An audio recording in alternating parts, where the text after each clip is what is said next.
Hello and welcome to my channel. I'm Alan Bryan and we're going to be talking about Africa business on this channel. We're looking at the opportunities in Africa. We're looking at the business deals that are happening in Africa and how you can get involved in those deals. Right, we're going to be looking at both point of views, whether you're an investor looking to come into Africa. We'll look at the challenges, we'll look at the opportunities, we'll look at some of the things what's happening, where the money is going and where your biggest return on investment is going to come from. And we'll also look from an entrepreneurial point of view. You are looking out there to access funds, to access capital, to take your business to the next level. We're going to be talking to you, and I would like to hear back from you in the comments section and in the details. I'll leave my email and my contact details on the website. Let's hear what's happening and let's get a conversation going between the investor and the entrepreneur, and let's make some magic happen. Let's make music happen. So to start off with, I'll just have a brief introduction about myself. I've been in business for over 30 years, of the majority being in Africa and in the technology space. So, you know, right from the infrastructure space, telecommunications, the internet, and, you know, IT in general. I've been there, I've done that in Africa, and it's such an exciting opportunity. And as I'm looking back and seeing what was happening 20 years ago and what's happening now in Africa, this is the most exciting time, and the opportunities are vast in Africa. And, you know, if you're a serious investor and looking at new opportunities, this is the place to go. And if you're an entrepreneur in Africa, you are in the right place and in the right space. So to start off with, I'd just like to kick off with a quarterly or half-yearly report that just came out from Africa Venture Capitals and Private Equity Association. And really it is looking at the kind of deal flows that have been happening in Africa in the last half and where that industry is headed, you know, the outlook for the end of the year. Very exciting. I believe that's one of the most exciting reports I've seen in a long time. And trust me, I do get a lot of reports, and this particular one. So I'll just highlight some of the things that are happening. You know, we've got another record year in terms of venture capital. I'm not even talking private equity. I'm not even talking about the other investments which are not recorded or recorded by associations or recorded by the banking sector. I'm just talking venture capital coming into Africa. So for you entrepreneurs, listen up. There's over $3.5 billion which has gone into Africa just the first half of 2022. And if the trend continues, we're expecting about $7 billion to have been invested in Africa. And that's a record in terms of venture capital. So if you want to get a piece of action, or if you want to be in that action as an investor, listen up and let's look at how you can participate in the most exciting opportunities that are happening in Africa right now. All right, so to start off with, the report highlighted the figures and then broke down the sectors and the industries which the money is going into. So by far the biggest sector which has attracted money is financials and information technology, and together as fintech is probably taken up about 60 to 70% of the money that has been flowing into Africa this half alone, and that trend will likely continue. You know, there are other sectors which have been highlighted: healthcare, industry, manufacturing, as well as education. So these are some of the exciting things that are happening, and whether I've mentioned your industry or not, is definitely represented, and there's money going in. The African ecosystem is exciting as governments are opening up and identifying that they have to act and really have a conducive environment for business to thrive, have policies which are not only stable but sustainable and encourage entrepreneurship, free economic trade zones, tax breaks on startups, and things like that encourage the tax. And the technology as well has grown so much. You know, we're talking in the days, 10 years ago when we were, 10 or 15 years ago when we started, business in Africa, we were doing business in Africa. The internet was so new and we got very little of it. It was not possible to do certain very, basic things like emails and communicating and surfing like you're doing now, well, let me say 20 years ago, back in 2004, 2005, the majority of Africa was not connected. But we've come a long way with the development of technology, not only the mobile phone technology, but also the internet service, the infrastructure that is going in there, the data centers which are being localized, and the price of connectivity which is dropping.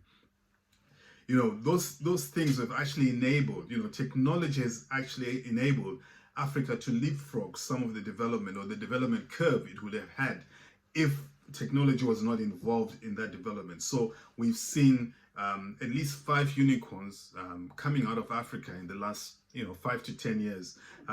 It may not sound like a lot, but we're talking about startups with billion-dollar valuations coming out of Africa.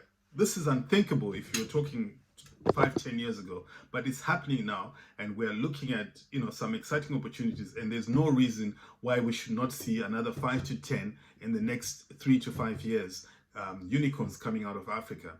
However, there's still opportunities out there for you also to be one of those unicorns. So it's exciting. You are in the right place, and let's dig a little bit deeper. So 3.5 billion, and like I said, the majority of that went into fintech and into financials and fintech. So when we talk financials, it's from the banking sector, which is now highly developed. You find that doing financial transactions is a lot easier in Africa right now than it was a few years ago. Whether you're talking raising letters of credit, just getting loan books and getting financing from either the local bank or from overseas banks.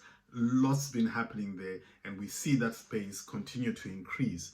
Fintech has also been able to harness a lot of potential, whereby you do find a lot of the fintech solutions to everyday things in the market. How do you make payment, with currencies that are ever changing and quite bulky currencies? How do you make those payments in order for the entrepreneur to be able to do the transactions, and for the customer to do the transaction regardless of where they are? So the e-commerce, money transfers and all those things, which were almost rocket science a few years ago, have become simple, and there's so many companies which are in there now, and that space not yet saturated, but definitely exciting and developing. And there's no reason why, whether you're in your region or you're looking at Africa as a continent, why you still can't establish yourself as one of those. So definitely the environment in terms of the countries, in terms of the legislation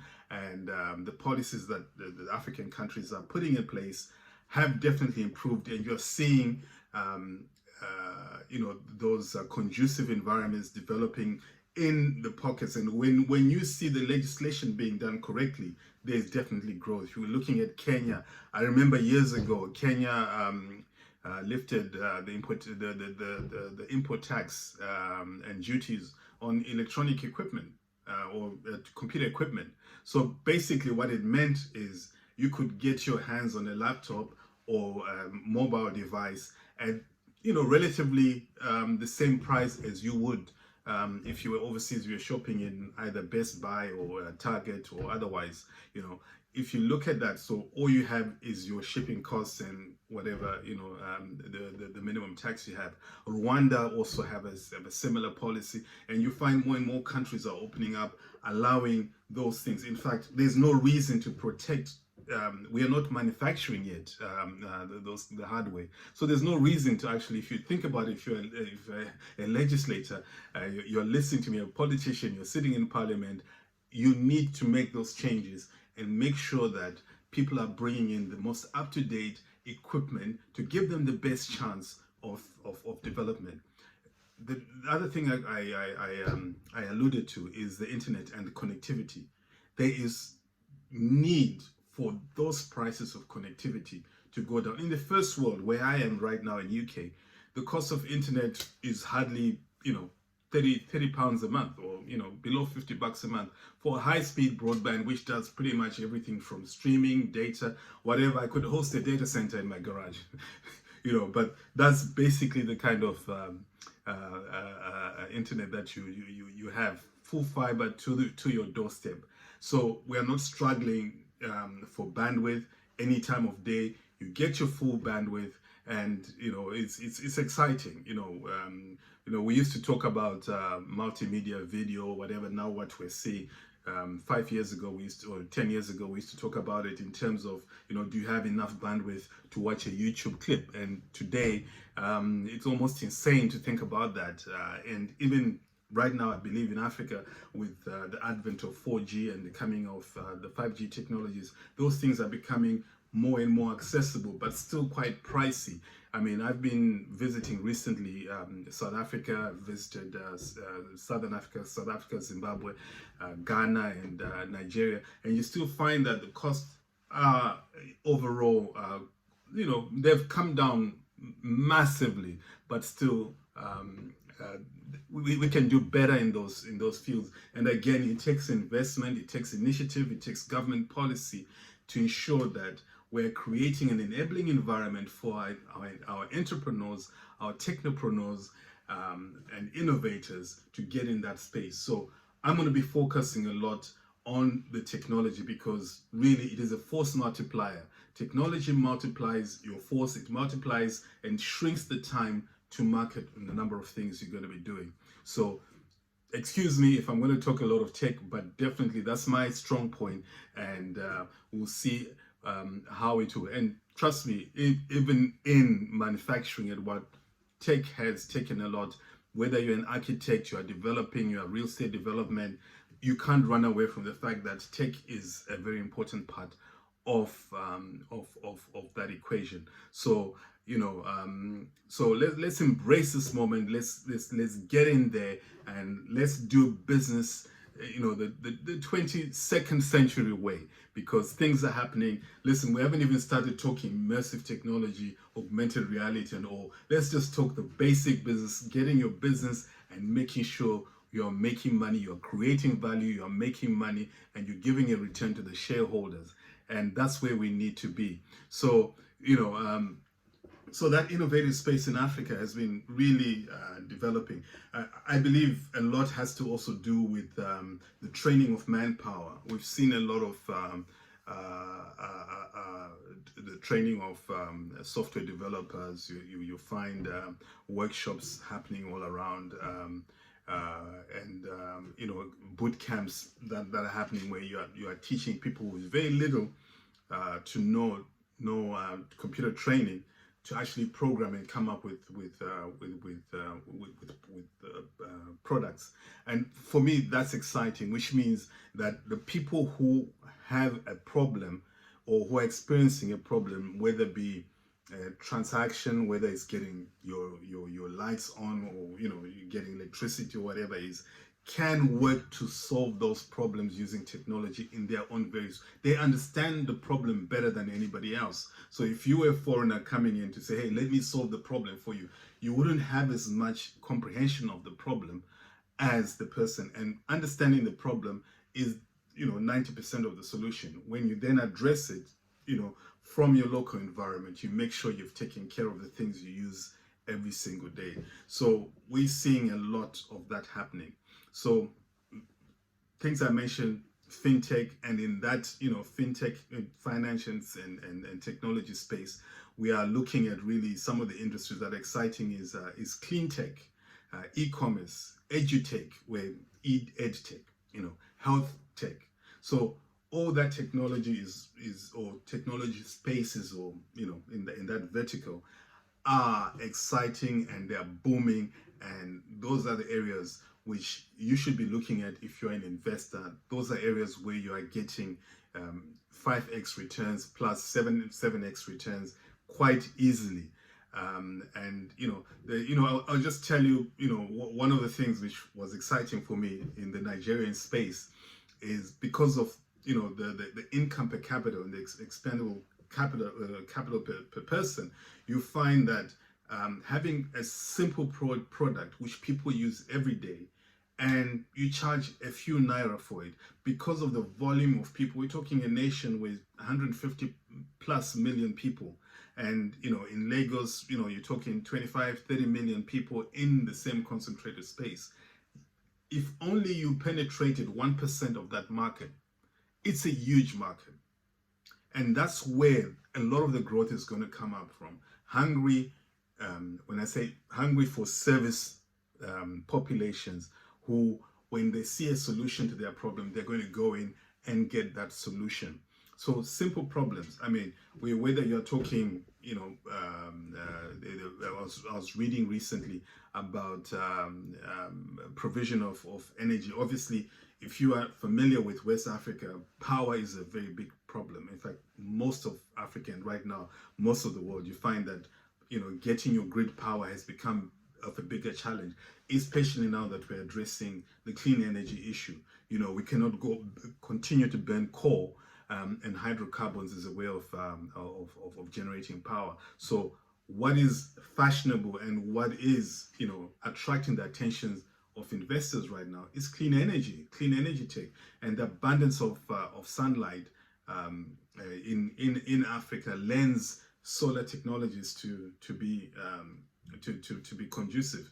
But one of the things we know is, the entry barrier in terms of pricing for individual household, we're not talking in the industry and individual housing, is the price of the actual equipment which you installed in order to get, once it's installed, you get energy free for the rest of your life, or at a very exciting price. So a lot of startups, or a number of startups, are starting to have programs whereby the company will come in, install the solar energy at your house according to your requirement, and using a smart technology and a mobile payment system. All you need to do is, top up. You want $20 worth of units of electricity, and your system comes on and powers, or you pay your monthly cost of ownership of that particular product, and your system is powered up for the month until the next month. You pay your subscription again, and over time, the cost of that equipment is amortized and covered. So that's really where we are. That's some of the ways you're implementing a very simple solution, which is solar, into and using technology, both the mobile payments platform, which there are plenty of in Africa, to solve that problem, whether you're talking mobile money using your wallet, your e-wallet, or other technologies we talk about. And I'm excited about all these technologies that are happening, the distributed or decentralized financing, which has brought some exciting opportunities as well in Africa. We will talk about that, and so hang on, and then we will talk about decentralized financing and financing and what it means in the African space, and how that has enabled some of the payments, especially the inter-African payments, or even intra and inter-African payments to be made. It's given that we are a country with over 52 countries, or about 52 countries, and pretty much each country has its own currency, and there's no one common currency across all the currencies, except probably if you're looking at the Francophonic region with the Central African franc. However, there's a lot of currencies, and the conversion to dollar and whatever else it happens has been made so much easier by distributed finance technologies, which are happening now. And also, talking about policy, the African central banks also have all signed up to the Pan-African initiative, which allows this clear, central clearing for all the banks in Africa.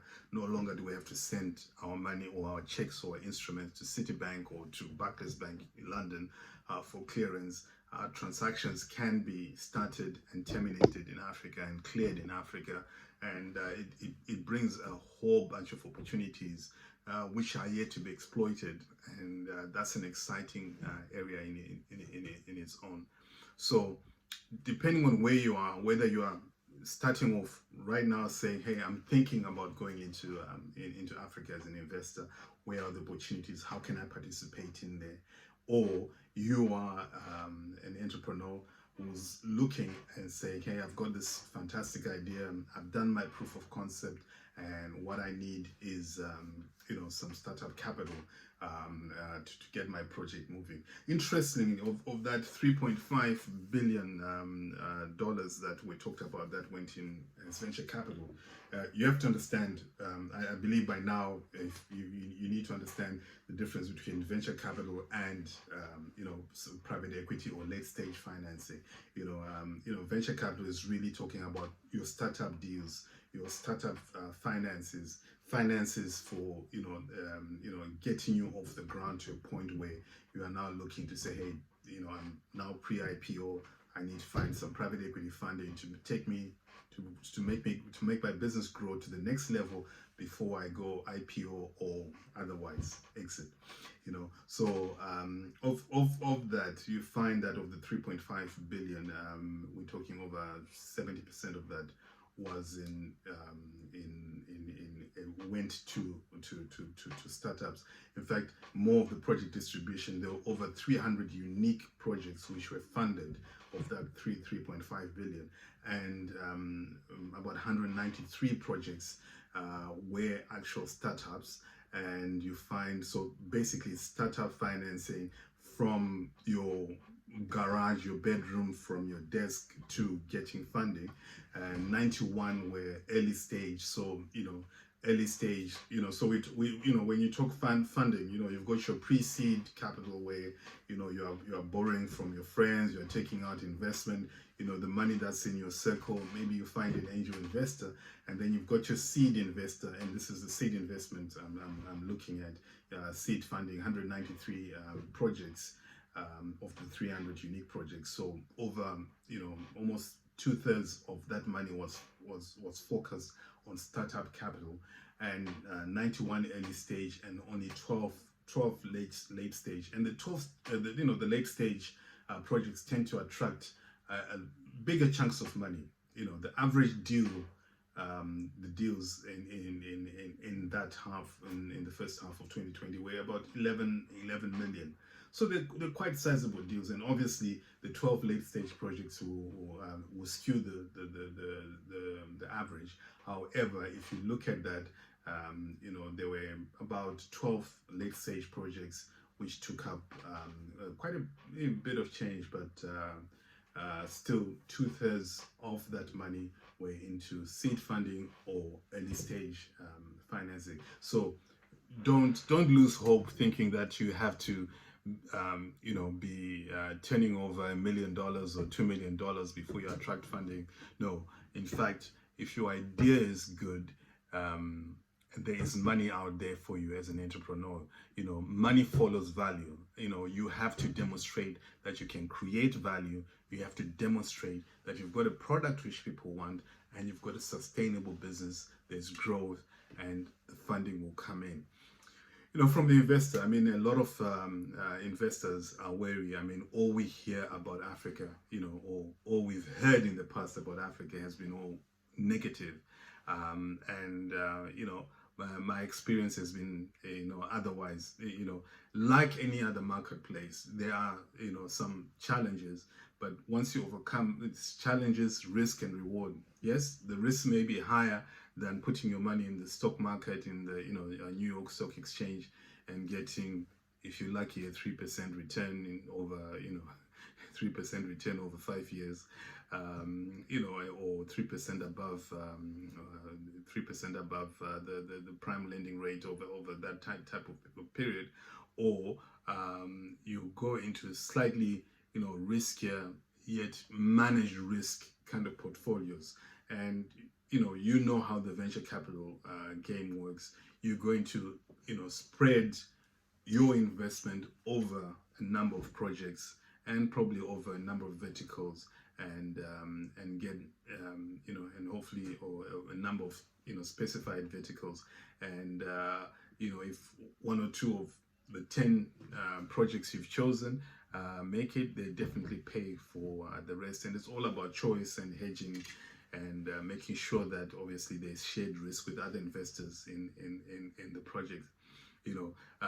Getting money out of your profits, or once you exit, or you make your money, it's a lot easier because the governments are beginning to understand the need for investor confidence and investors to know that once they put their money in to Africa, they're able to take it out again, or take their profits out, or increase their investment because there's confidence, there's stability in macroeconomic policies, and they're one day not going to wake up and find that their project has been nationalized, or no longer functional. So governments are waking up to that. And like I said, in the countries where you see a lot of the venture capital money going into, and you see a lot of the growth going into, you find that those countries have put in place those policies. So, are you going to venture in and chart new territory? I hope you are that adventurous. However, we have some proven areas. You find of the biggest sectors, or the biggest countries by far which attracted money, were Nigeria.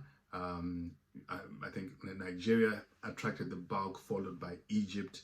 Then you look at South Africa also.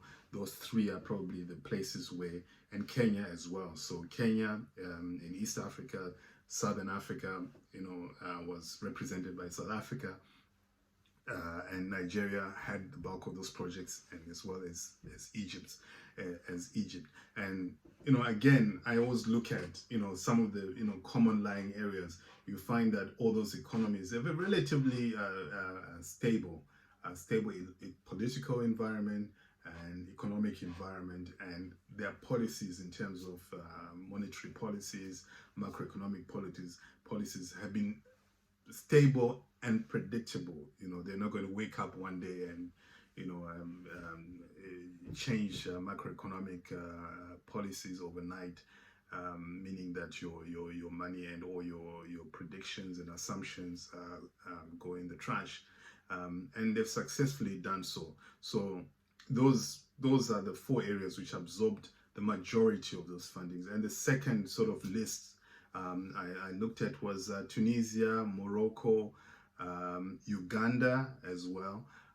In fact, I was surprised not to see Mozambique there, places like Mozambique and Ethiopia appearing, who, in the last sort of 3 to 5 years have been fairly active in terms of attracting venture capital and private equity, I am hesitant to call it FDI, foreign direct investment. Yes, it is foreign direct investment, but I would like to sort of narrow it down to the investor, and the foreign direct investment sort of is a macroeconomic term where we're accounting for the country. And when we're thinking in terms of our business community, I would like to think of it in terms of, is it debt funding? Is it, venture capital? Is it private equity? Or funding that is coming away, and obviously all that adds up and is calculated by our great statisticians and bean counters for government, and they come up with your total foreign direct investment for the country. However, for